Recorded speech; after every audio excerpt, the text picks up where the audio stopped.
എൻ്റെ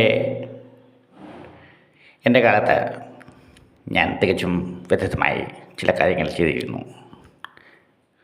പക്ഷേ അത്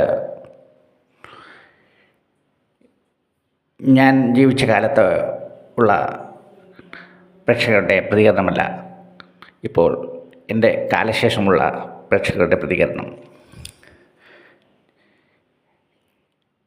എൻ്റെ കാലശേഷം എൻ്റെ സൃഷ്ടികൾ വളരെയധികം സ്വീകരിക്കപ്പെട്ടു.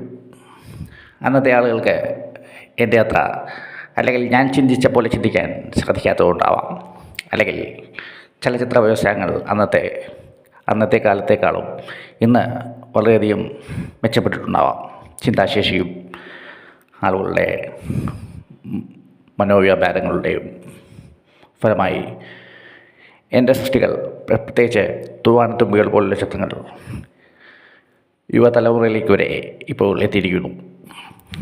ഞാൻ കൊണ്ടുവന്ന പല പുതുമുഖങ്ങളും ഇന്ന് വളരെയധികം ഉന്നതിയിലെത്തി, സിനിമയുടെ മേഖലയിൽ വളരെയധികം ഉന്നതിയിലെത്തിയിരിക്കുന്നു. ഇപ്പോൾ ലാൽ ഉൾപ്പെടെയുള്ള, ഞാൻ കൊണ്ടുവന്നിട്ടില്ലെങ്കിലും ലാൽ ഉൾപ്പെടെയുള്ള ആളുകൾ വളരെയധികം ബഹുമതികൾ നേടി ഉന്നതിയിലെത്തിയിരിക്കുന്നു.